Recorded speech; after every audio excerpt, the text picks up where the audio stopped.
The late afternoon sun hung low over the quiet suburban street as the Johnson family stood outside the community center, their bags packed after a long day of charity work. It had been Family Volunteer Day, and 8-year-old Amina Johnson bounced proudly beside her mother, Marlene, clutching the certificate she had earned for organizing donated books. Her father, Thomas Johnson, gently wiped sweat from his brow. "All right," he said with a tired smile. "Let's get home. I booked a ride. The driver should be here any moment."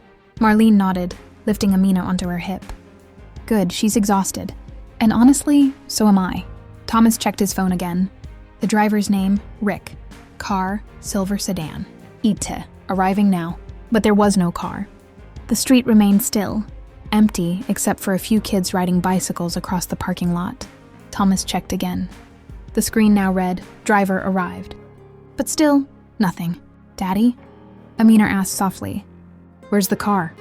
"Probably the map is wrong," he said, forcing calm reassurance into his voice. "Let's move closer to the curb."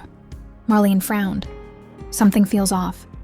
Thomas agreed, but he didn't want to voice his suspicion, not in front of Amina. He hit the call driver button.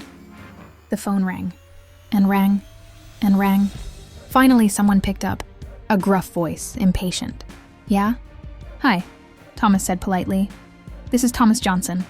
You're supposed to pick us up?" "We're standing right outside the community center." A long pause. Then, "Oh, it's you." Thomas stiffened. "Yes, sir," he said carefully. "We've been waiting a few minutes." Another pause. Then the driver said something Thomas would remember for a long, long time. "I'm not picking you up." Thomas blinked. "I'm sorry, why not? The app says you're here." "I was there," the man snapped. "I saw you." His words were sharp, dripping with the kind of irritation that hides something uglier underneath. "And?" Thomas asked slowly. "And I'm not taking—" The driver stopped himself, but only halfway. "I'm not taking your kind. Not today, not ever. I canceled the ride. Find another driver." And he hung up. The silence that followed was heavier than the heat in the air. Marlene froze. Amina's small hand tightened around her mother's sleeve. Thomas stared at the phone, a dull ache rising in his chest. He wanted to shout. He wanted to break something. But instead, he inhaled deeply and let out a long, steady breath. Because Amina was watching, and she was too young to carry this kind of hurt. Marlene stepped closer. "He didn't—" Thomas shook his head. "It's okay. I'll report him. Let's just call another ride." Amina tugged gently at her father's shirt. "Daddy, did we do something wrong?" The question stabbed him inside. He knelt down, pulling her into his arms. "No, baby," he whispered. "We didn't do anything wrong. Some people just don't know how to treat others the right way." Amina nodded, but her eyes were clouded with confusion and sadness. The kind a child should never have to feel. Thomas booked another ride. This time the wait was longer, almost 18 minutes. While they waited, the Johnsons sat on the curb. Marlene held Amina close, brushing her hair gently. "I'm sorry," Thomas murmured. Marlene shook her head. "Don't apologize. You didn't do anything." Her voice trembled despite her strength. I wish she didn't have to see this." As they sat there, tired, humiliated, trying to hold on to dignity that had been yanked from them so casually, something unexpected happened. A black SUV pulled into the parking lot. It wasn't the ride they ordered. It had no rideshare logo. It parked near the entrance, and 2 employees stepped out wearing company badges. They walked briskly toward a man sitting on a bench near the community center office. The same man Thomas had seen earlier leaning against the wall. The same man who had been staring at them moments after the call ended. He had been watching everything. One of the employees approached him. "Rick Peterson?" The man jerked upright. "Yeah, why? What's this about?" "We're from RideLink Corporate Compliance," the woman said, holding out a tablet. "You were supposed to accept a ride from a customer 10 minutes ago." Rick narrowed his eyes. "Anna canceled it." "Yes," she replied coolly. "We know." She tapped the tablet. Audio played. His voice, perfectly clear. "I'm not picking you up. Not your kind." Rick's face drained of color. The Johnson family turned, startled. The corporate officer's voice was firm and cold as steel. "We received a live complaint. The company monitors every rejected ride flagged as suspicious. You were recorded." "Everything you said," Rick sputtered. It's taken out of context." The other officer, a tall man, stepped forward. The context is discrimination, and that is a firing offense under federal and company policy. Rick's jaw dropped. You can't... We already did, the woman said. Your account is terminated, permanently. HR will follow up about further action. People had begun to gather. Parents, kids, volunteers, everyone hearing the confrontation. Rick glanced around, eyes wild, desperate, ashamed. Thomas stood slowly, Amina still in his arms. The corporate officer turned to him. Mr. Johnson, she said gently, we deeply apologize for what happened. This behavior is unacceptable, and your family should never have experienced it. Amina stared at the woman, stunned. Marlene covered her mouth, holding back tears. Thomas simply nodded, grateful and exhausted. We're sending a complimentary executive ride to take you home safely, the officer added softly. And thank you for speaking up. People like him only stop when people like you refuse to stay silent. Thomas exhaled shakily. For the first time in the last 30 minutes, he felt seen. The officers escorted Rick away as the Johnson family watched, not with revenge in their hearts, but with relief. Because finally, someone had listened. Someone had believed them. Someone had acted. A black car rolled into the parking lot, sleek and quiet. The driver stepped out with a warm smile. Mr. Johnson, I'm here for you. Please, take your time. As Thomas helped Amina and Marlene into the car, he felt something shift in the air. It wasn't victory. It wasn't triumph. It was dignity, restored. But the story wasn't over. Not even close. The truth about what happened was about to reach far beyond that parking lot. Amina rested her head on her mother's shoulder, half asleep, worn out by a day that should have ended with ice cream and laughter. Not discrimination. Marlene stared out the window, watching the late sunlight streak across buildings, her fingers gently caressing her daughter's hair. But Thomas sat rigidly in the front seat, fists clenched, jaw tight. He kept replaying the moment over and over. The driver's voice, the dismissiveness, the cruelty, the humiliation in front of his little girl. And the worst part? This wasn't the first time something like this had happened, but it was the first time someone got caught. And maybe, just maybe, it would be the last. When they reached home, the executive driver handed Thomas a card. Corporate will call you tonight, he said sincerely. Not automated support, a real person. Senior management. They want to speak with you directly. Thomas nodded, appreciating the respect in the man's voice. Inside the house, Marlene set Amina on the couch. Sweetheart, why don't you watch your cartoon until dinner? Amina nodded, her tiny voice soft. Okay, Mama. But Thomas could see it, the heaviness in her eyes. She understood something had been wrong, even if she didn't fully understand what. He sank into the dining chair. Marlene joined him, reaching for his hand. Are you okay? She whispered. He swallowed. I'm tired of this, Mar. I know. No, he said, shaking his head. I'm tired of pretending it doesn't bother me. I'm tired of being calm. I'm tired of telling Amina that some people just don't know better. When the truth is, some people know exactly what they're doing. Marlene squeezed his hand tighter. We'll get through this, together. Before he could respond, his phone buzzed. A number with a corporate official ID. He answered. Mr. Johnson, this is Karen Soto, Senior Compliance Director at RideLink Global. Her tone was calm but carried weight, the voice of someone used to handling serious matters. I want to first say, what happened today was unacceptable. I am deeply sorry. Thomas exhaled slowly. Thank you. I appreciate that. This isn't being treated as a routine incident, she continued. Your report triggered an internal red flag because of, well, a certain pattern. Marlene leaned closer, eyes narrowing. Pattern? What pattern? Karen hesitated, as if choosing her words carefully.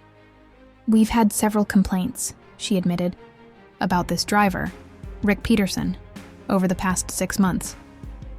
But none had clear evidence. Yours was the first with recorded audio. Thomas felt his stomach turn, so others had suffered too. Did any of them mention race? He asked quietly. A long silence. Then, some did. Enough that we're taking this very seriously, Marlene whispered. My God. Karen continued, voice firm. Mr. Johnson, if you're willing, we'd like to schedule a formal statement from you tomorrow morning. It will help us pursue action beyond termination. What kind of action? Thomas asked carefully. Legal, she said. And internal. Thomas exchanged a glance with Marlene. That man wasn't just rude, she said. He refused service based on race. That's not a bad day. That's discrimination, Karen agreed. And we intend to hold him fully accountable. Thomas inhaled deeply. For the first time since the incident, he felt heard. And Mr. Johnson? Karen added softly.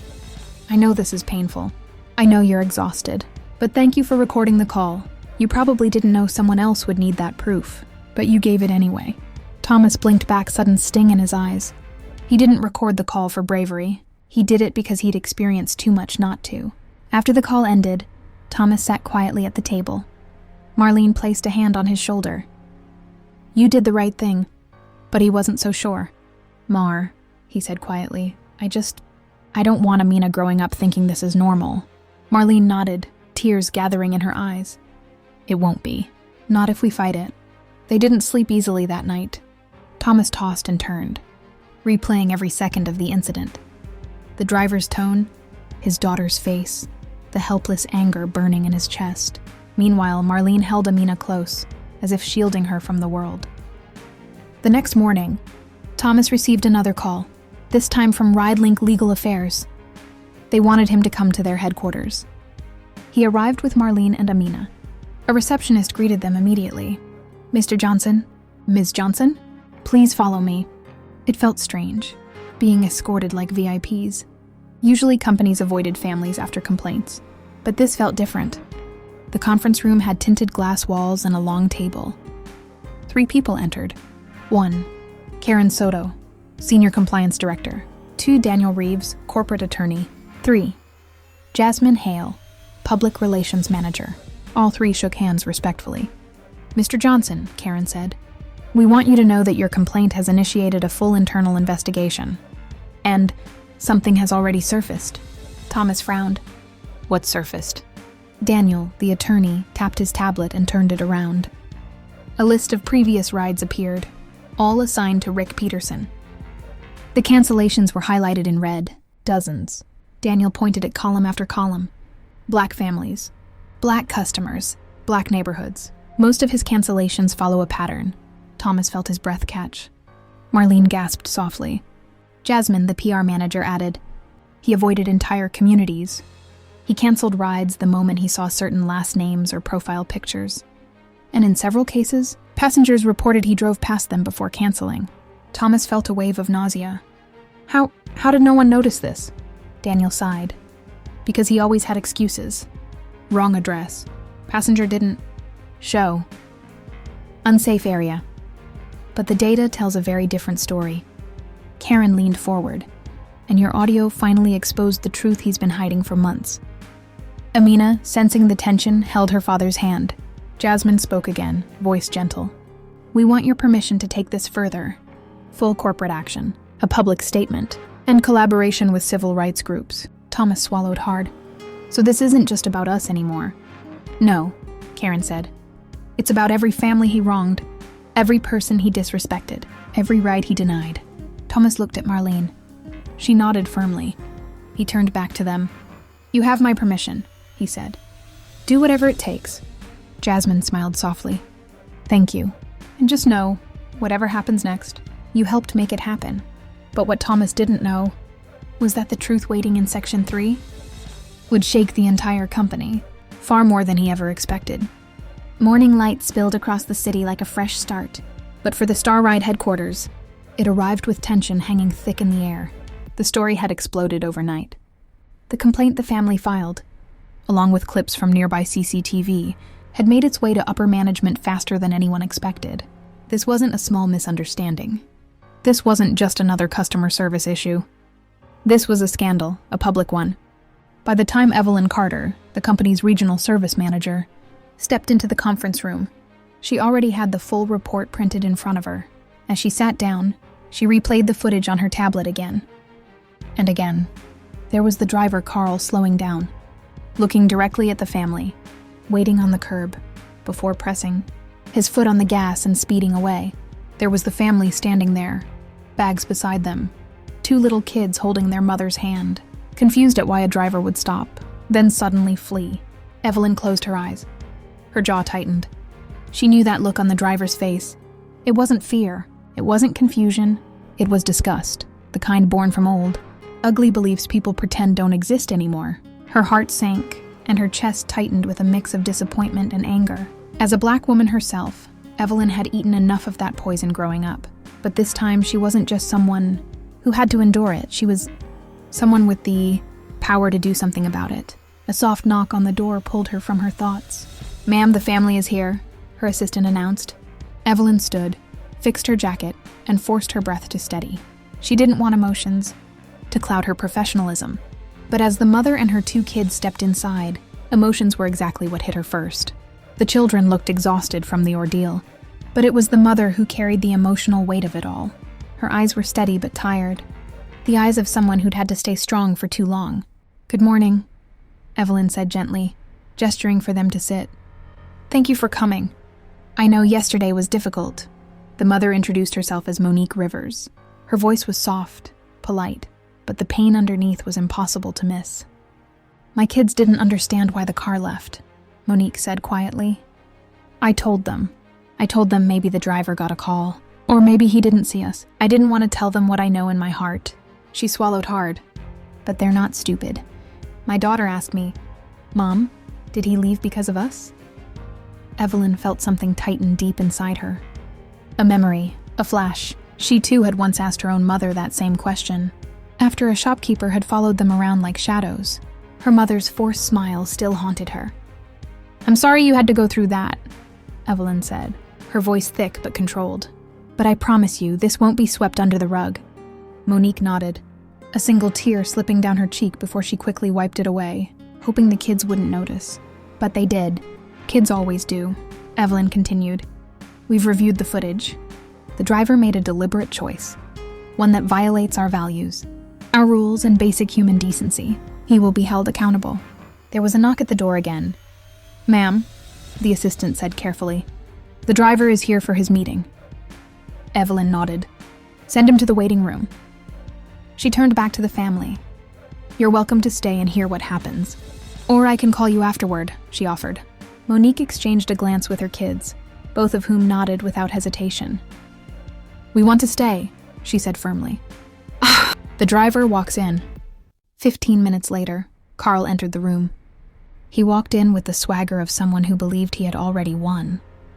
He assumed the company would defend him, like they always had when he blamed problem customers. He didn't look at the family. He didn't acknowledge the kids. He kept his eyes on Evelyn until she pushed the folder toward him. "Do you want to explain this?" she asked. He smirked. "I didn't feel safe picking them up," he said plainly, shrugging.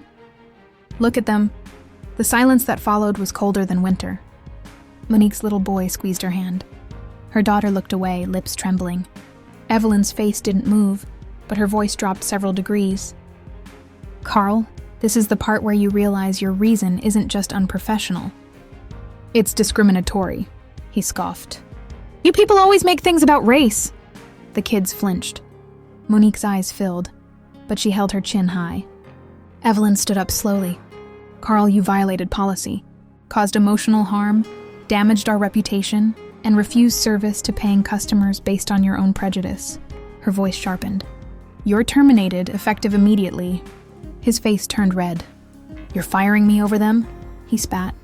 "No," Evelyn said calmly. "I'm firing you because you revealed exactly who you are in this company. Refuses to employ people who treat families like trash just because of the color of their skin." Security escorted him out. He slammed the door behind him. The room grew quiet. For a moment, nobody spoke. Then Monique's daughter whispered, "Mom, he really got fired." "Yes," Evelyn answered softly. "Because what he did was wrong, not because of who you are." The little girl's eyes softened and she nodded, finally believing it. A new beginning. Later that afternoon, Evelyn handed Monique a folder. "We're giving you a year of free rides," she explained. "But more importantly, we're launching a new training program for drivers. Real training, mandatory." She glanced at the kids, then back at Monique. "What happened to you shouldn't happen to anyone." Monique covered her mouth, overwhelmed. This wasn't just compensation, this was change. "Thank you," she whispered. But Evelyn shook her head. "No, thank you for standing up. You didn't just protect your children, you helped protect countless families after you. As the family walked out, heads held a little higher, hearts a little lighter, Evelyn finally allowed herself to exhale. Some days the world broke your heart. Other days you gotta help fix it. Today was both.